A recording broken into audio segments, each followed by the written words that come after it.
อลมาเก็บด้วย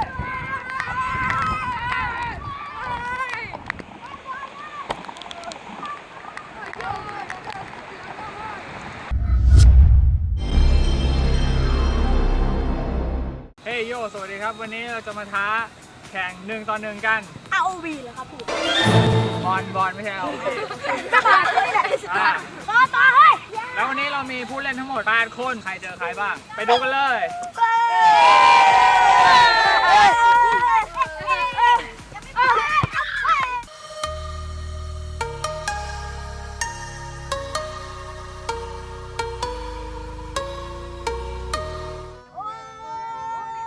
จับคู่ไปก่อนมาจับคู่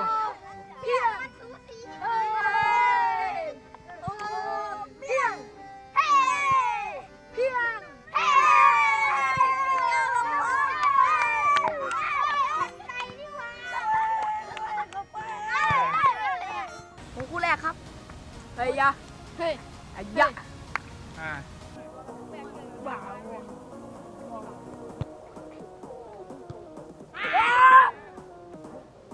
ไม่ได้ก่อนด่าปุ๊บเลย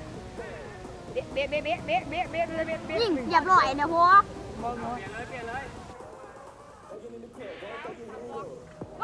ล็อกว่าแล้วยิ่งว่าเขาไปตาย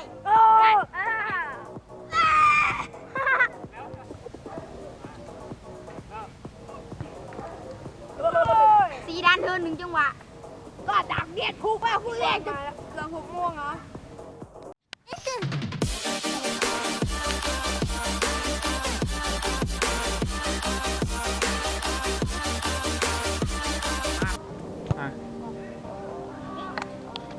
ผู้ชนะเป็นลุกฝ่ายลุกก่อนก็ดักไม่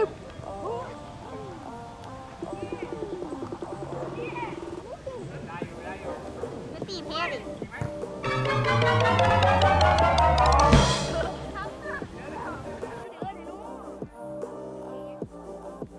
ยิง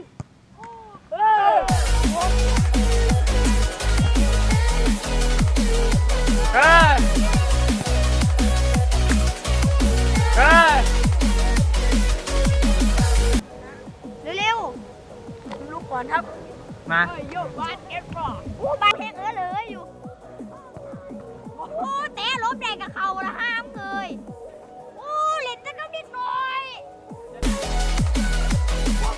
เร็วบาส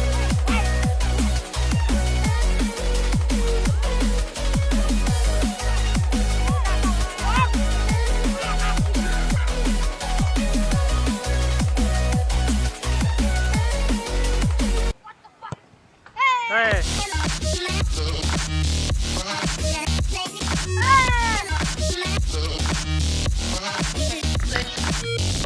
ไม่ถนัดซ้ายครับไม่ถนัดซ้ายเฮ้ย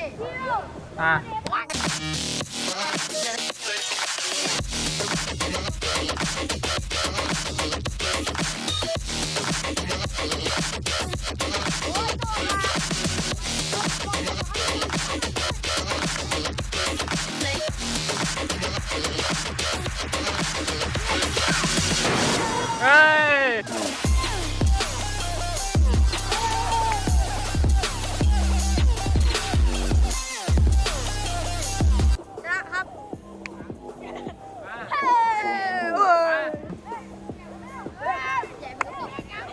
มาตายคู่แรกครับปัดกันเลยครับเฮ้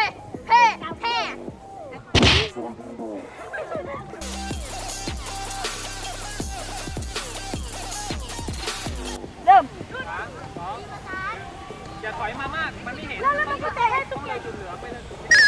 โอ้ยรอดาชนะครับรอดาค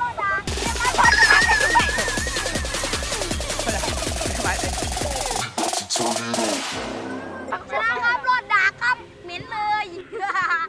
อย่าโหนะผมรู้อีกแล้วครับพลาดอีกแล้วครับ